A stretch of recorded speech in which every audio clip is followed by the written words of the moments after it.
Quando olhamos mapas medievais e até mesmo da Idade Antiga, observamos que os europeus tinham ciência da existência do continente africano muito antes da ciência do continente americano. De fato, ainda com os romanos, os mapas do mundo constavam o território africano, sem que, no entanto, os europeus nunca tivessem se arriscado a colonizar a África da mesma forma como fizeram com as Américas a partir do final do século XV. Então, sempre surge a pergunta: por que a África foi colonizada em 1880, com a Conferência de Berlim, e não em 1500, tal como nas Américas? Por que demorou tanto para haver uma corrida para a colonização da África? Nesse vídeo, vamos listar 9 motivos para isso ter acontecido. E olha, eles vão te surpreender. Mas, antes de começar o vídeo, já deixa o dedo no like e se inscreve agora mesmo aqui no canal. E aproveita e já confere a nova loja do canal. Camisetas, canecas e produtos exclusivos para os amantes da história ibérica. O primeiro motivo foi o Tratado de Tordesilhas. De fato, todo o continente africano ficou sob domínio português após o tratado, ao passo que a maior parte do território americano sob domínio espanhol. Ocorre que Portugal tinha, na época dos descobrimentos, apenas 1 milhão de pessoas, ao passo que os espanhóis tinham uma população pelo menos 8 vezes maior que a portuguesa. E não eram 1 milhão de navegadores, mas sim de habitantes. O número de navegantes e de comerciantes para dominar um continente inteiro era muito limitado, razão pela qual Portugal domina algumas ilhas e localidades e opta pelos modelos de feitorias, onde consegue comerciar com os reinos locais sem precisar despender tantos recursos humanos no local. Já com Castela possuindo muito mais população, havia um maior capital humano para a interiorização dos territórios dominados. O segundo motivo é a população africana.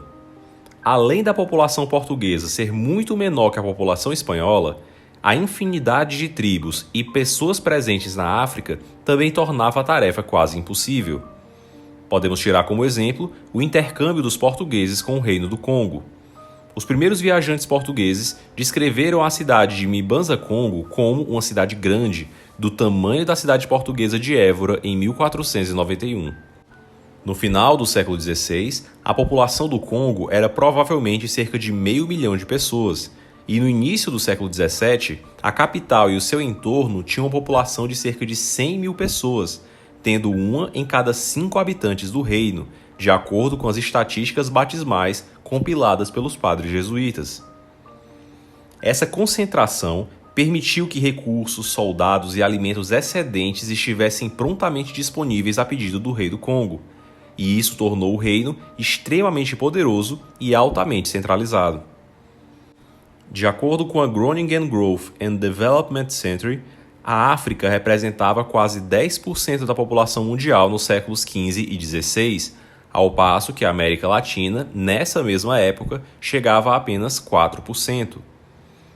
Por mais que o continente americano também tivesse muita população, a África possuía mais que o dobro, e ainda espremida entre 2 grandes desertos, o Kalahari ao sul e o Saara ao norte. Assim, a disparidade em termos de população na América e na África, tendo a África muito mais população, também foi um fator relevante nesse processo. O terceiro motivo foi Eldorado e o metalismo ibérico. Outro motivo importantíssimo que facilitou o processo de interiorização e ocupação americana em detrimento da africana por parte dos europeus foram as lendas em torno das riquezas infindáveis de ouro. De fato, as lendas acerca do Eldorado permeavam o imaginário europeu já desde os primeiros anos do descobrimento. Afinal, em um continente tão grande e inexplorado, certamente deveria haver muitas riquezas escondidas. E essa suspeita era alimentada pelos relatos de muitas tribos locais, o que fez com que exploradores como Pizarro, Cortés e Orellana se aventurassem em busca das riquezas no interior do continente. Mas na África não era essa a realidade.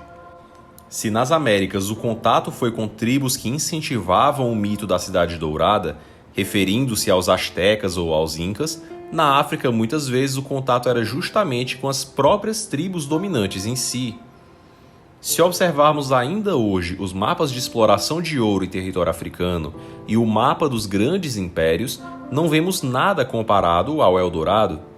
Os impérios estavam próximos ao litoral, onde contactavam diretamente com os europeus e transacionavam as principais mercadorias. Ao invés dos portugueses perguntarem se havia ouro e irem em busca disso no interior, eles já poderiam, ao invés disso, sem precisar entrar na selva, transacionar ali mesmo as principais mercadorias, desde um eventual ouro encontrado até escravos. Isso explica o desinteresse na penetração do interior africano até o século XIX. O quarto motivo foi a presença islâmica. Outro ponto pouco mencionado é a presença islâmica na África. Os islâmicos dominavam o comércio escravagista no norte da África e vivia o seu apogeu com o Império Otomano no século XVI. De fato, o leste africano tinha ampla presença moura, tal como o norte. Aliando-se isso, à natural barreira do deserto do Saara, teve-se um impedimento de uma progressiva ida ao sul, tal como numa guerra da reconquista em uma escala continental para Portugal. A presença dos islâmicos ao norte era um sinônimo de ataques de corsários e até mesmo aprisionamento de portugueses para serem vendidos como escravos em Argel. Há inclusive muitas obras literárias, como a composição quientista O Cativo de Argel, que relata tal feito. A presença de um império organizado e de corsários mouros ao redor do norte da África, bem como no leste, chegando até mesmo a Moçambique, tornavam os esforços no continente bem mais dificultosos. O quinto motivo são as doenças. Tem-se também a questão das doenças. Por mais que os europeus tivessem sofrido com algumas doenças presentes no Novo Mundo, como é o caso da sífilis, por exemplo, e que doenças tenham acometido também os europeus em sua estadia no Novo Mundo, nada se comparava aos números presentes na África. Muitas expedições europeias que eram enviadas para o interior do território eram atacadas não só pelos nativos, como também por um coquetel de doenças locais, que rapidamente matavam aqueles que não foram expostos a elas antes. No que diz respeito aos agentes patogênicos, era justamente o inverso do que acontecia quando os europeus se aventuravam nas Américas. Algumas doenças, como a doença do sono, a doença de Tsetse, a malária e a febre amarela, eram as principais causas de morte. E isso, além de pragas misteriosas que simplesmente não se tinha diagnóstico na época, provavelmente transmitidas por mosquitos e que causavam enormes baixas. No norte da África, em países da África Oriental e da África do Sul, além de algumas faixas de Angola, a maior parte dessas doenças não estavam presentes, mas no resto estavam. Desse modo, mesmo posições relativamente confortáveis, sem combate em postos comerciais bem abastecidos, registravam uma elevada mortalidade.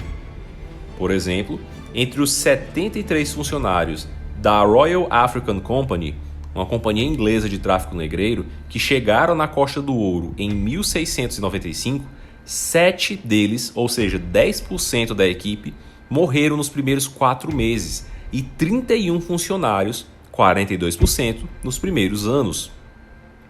Em 1720, 79 dos que desembarcaram, 29, ou seja, 42%, morreram nos 4 primeiros meses e 44, 64%, morreram no primeiro ano. E isso tem muito a ver também com o próximo tópico: as terras pobres. A África é uma alternância entre desertos e áreas infestadas de malária. De fato, com uma massa de terra tão grande em torno do Equador, ou é quente e seco, como um deserto, ou quente e úmido, perfeito para mosquitos. Além disso, os europeus não encontraram de imediato ouro, pratas e riquezas que justificassem uma intensificação das ações da região. Hoje em dia, são conhecidas as minas de diamante do Congo e da Botsuana, as minas de ouro da África do Sul.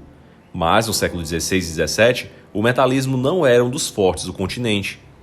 Sendo um território hostil, difícil, com muita população e sem muitos recursos, o tráfico humano era a atividade mais rentável no continente. E como muitos reinos africanos já tinham esse produto de pronta entrega no litoral, Nunca houve uma necessidade tão grande de interiorização como ocorreu no Brasil, por exemplo. E nisso já entra o próximo tópico: o conformismo econômico africano. Sendo a escravidão amplamente praticada na África, tanto saariana quanto subsaariana, e havendo um intrincado e complexo sistema de mercado escravagista a pleno vapor, tanto no mundo islâmico quanto subsaariano, os europeus não tinham a necessidade de se aventurar no interior. Reinos como o do Congo, por exemplo, ofereciam aos portugueses escravos como moeda de trocas para produtos trazidos do velho continente, e com isso firmavam importantes parcerias comerciais.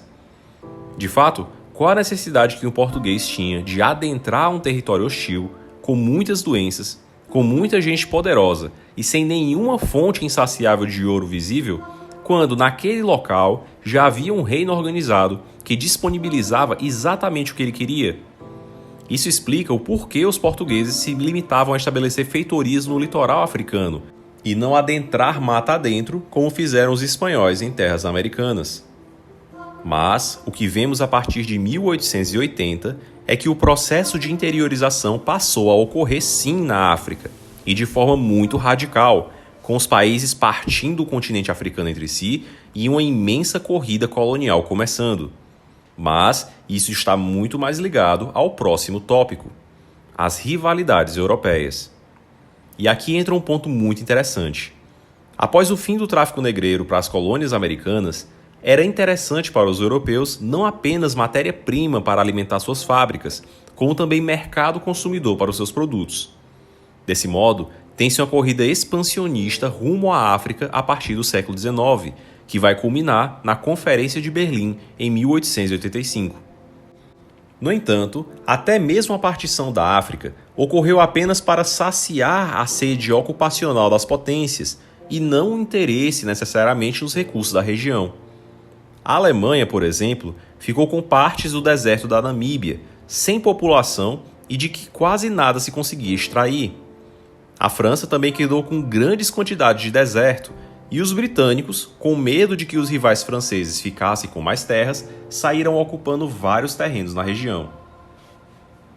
Vemos assim que a corrida colonial africana foi mais baseada em rivalidades europeias do que necessariamente uma necessidade de recursos.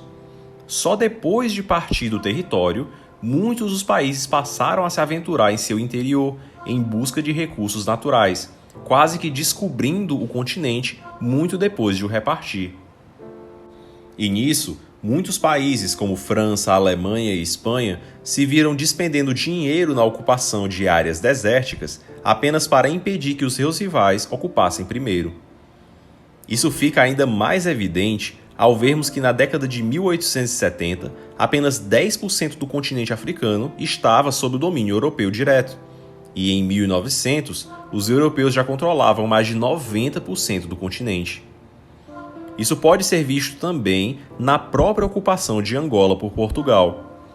Benguela, uma cidade na costa, foi fundada em 1617. Huambo, situada a 250 quilômetros para o interior, foi fundada só em 1912. E Luena, distante 450 quilômetros da costa, foi fundada em 1895. Ou seja, os portugueses chegaram a Angola antes de descobrir o Brasil, mas só fundaram cidades no interior depois da proclamação da República. Isso mostra que a ida para o interior não era nem por necessidade, mas por medo de que outras potências, como os ingleses, tomassem o território. E o nono motivo, a superioridade bélica. O avanço tecnológico conferiu também a possibilidade dos europeus em se estabelecerem na África de forma eficaz. Mas ainda assim, não foi de todo fácil. Na Batalha de Oio-Oianco, as forças do Mali, por exemplo, derrotaram o exército francês. Em janeiro de 1879, o exército britânico sofreu a sua maior derrota na África, quando 24 mil Zulus invadiram o acampamento britânico de 1.800 pessoas na montanha de Isand Luanda. Mais de 1.300 membros da força britânica foram mortos, com mais de 1.000 vítimas Zulus, e a batalha foi uma vitória decisiva para o reino Zulu. A Batalha de Nissamankou foi travada entre o Império Britânico e Assante no ano de 1823. O batalhão britânico foi aniquilado após apenas algumas horas de combate, com apenas 20 homens conseguindo escapar. Na Batalha de Aduá, os etíopes venceram os italianos, e na Batalha de Berea, as tribos Taung e Bassuto venceram os britânicos. Claro, a vitória em tais batalhas e muitas outras isoladas não impediram a colonização africana, mas mostram que o processo não foi tão simples e fácil como se pensa. Mostra, pelo contrário, como os europeus, mesmo com muita tecnologia, tinham dificuldade em dominar os africanos na ocupação neocolonial do século XIX, quanto mais ainda teriam em séculos anteriores.